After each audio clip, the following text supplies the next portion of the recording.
Hello everyone, welcome back to my YouTube channel. मेरा नाम जयनारायण नायक है। मैं गवर्नमेंट कॉलेज पुसौर में असिस्टेंट प्रोफेसर सोशियोलॉजी के पद पर कार्यरत हूँ। हमारा आज का टॉपिक है संस्था, जिस पर हम आज चर्चा करेंगे। तो चलिए शुरू करते हैं हमारा आज का टॉपिक।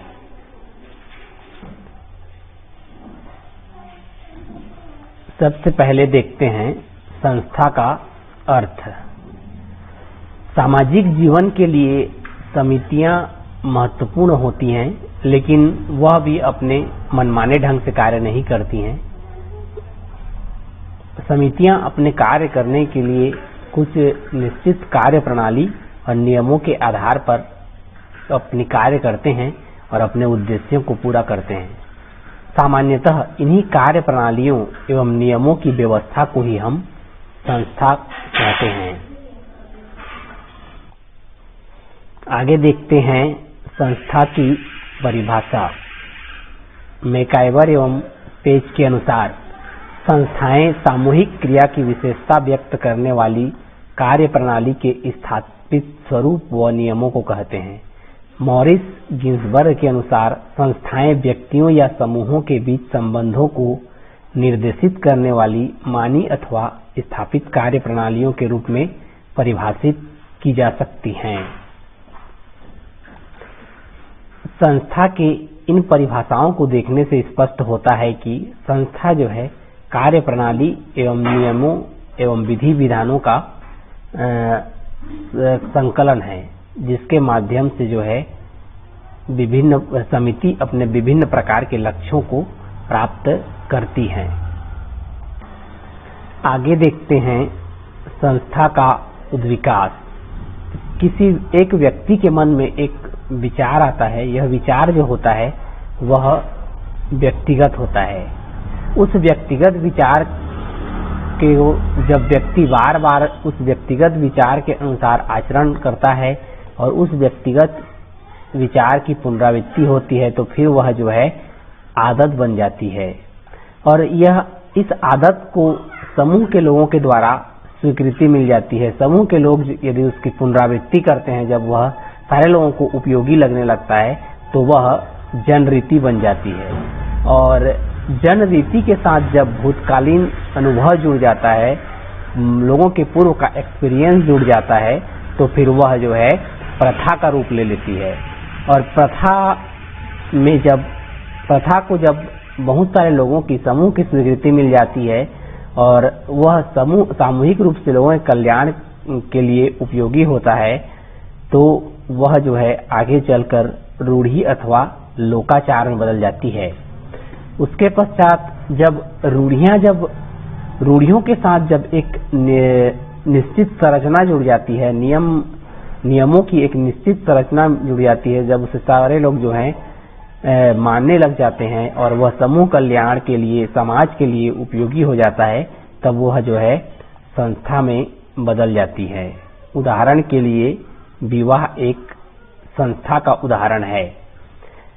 विवाह की संस्था आज से बहुत साल पहले से चली आ रही है और उसके बहुत सारे इम्पोर्टेंस हैं, जिसके वजह से जो है व्यक्ति के जीवन में उसका बहुत ही महत्व है। आगे देखते हैं संस्था की विशेषता। यद्यपि संस्था की पहली विशेषता है सामूहिक घटना। यद्यपि किसी एक व्यवहार के विशेष तरीके के बारे में विचार एक व्यक्ति के मन में आता है, लेकिन एक व्यक्ति के मन में विचार आने से वह संस्था का रूप नहीं लेता, बल्कि सामूहिक रूप से जब सारे लोगों की उसे स्वीकृति मिल जाती है, सारे लोग जब उसे समाज के लिए इम्पोर्टेंट समझने लगते हैं, तभी जो है वह संस्था का रूप लेती है। तो इस तरीके से संस्था जो है एक व्यक्तिगत घटना नहीं होकर क्या है, सामूहिक घटना है। दूसरा है नियमों व कार्य प्रणाली की व्यवस्था। संस्था नियमों व कार्य प्रणालियों की व्यवस्था है। यह व्यक्तियों का समूह नहीं है, बल्कि यहाँ पर विभिन्न प्रकार के नियमों और कार्य प्रणालियों की व्यवस्था होती है। अगली विशेषता है अमूर्त प्रकृति।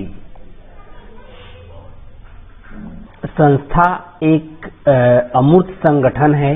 यह नियमों और कार्य प्रणालियों की व्यवस्था है जिसके माध्यम से हम अपना जीवन व्यतीत करते हैं, परंतु उन नियमों और कार्य प्रणालियों को हम देख नहीं सकते। इस आधार पर संस्था की प्रकृति जो होती है वह अमूर्त होती है।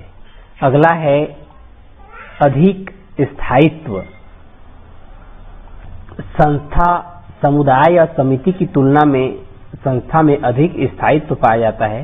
जब कोई कार्य करने का कोई ढंग जो है बहुत लंबे समय के प्रयोग के बाद जब ठीक लगता है तब लोग उसे अपनाते हैं और वह चीज जो है किसी भी समाज की संस्कृति में घुल मिल जाता है और उसको लोग जो है मानने लगते हैं और उस चीज को लोग बहुत जल्दी से नहीं छोड़ते। व्यक्ति आर्थिक और राजनीतिक चीजों में परिवर्तन कर सकता है, लेकिन सांस्कृतिक मान्यताओं में अपना परिवर्तन बहुत देरी से करता है। इस तरीके से जो है संस्था में अधिक स्थायित्व पाया जाता है।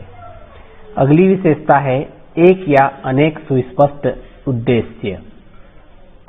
प्रत्येक संस्था के एक या अनेक सुस्पष्ट उद्देश्य होते हैं और ये उद्देश्य जो है निश्चित परिभाषित होते हैं और इन परिभाषित उद्देश्यों में अब जब ऐसी कोई विशेष परिस्थिति नहीं आए तब तक जो है परिवर्तन नहीं होता है।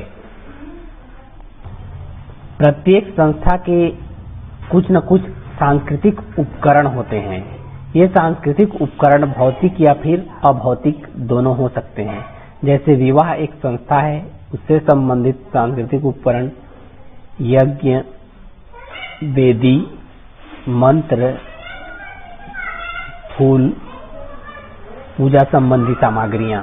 तो इस तरीके से प्रत्येक संस्था से संबंधित कुछ न कुछ सांस्कृतिक उपकरण अवश्य होते हैं। अगला है संस्था की विशेषता प्रतीक। प्रत्येक संस्था से संबंधित कुछ भौतिक या फिर अभौतिक प्रतीक अवश्य होते हैं।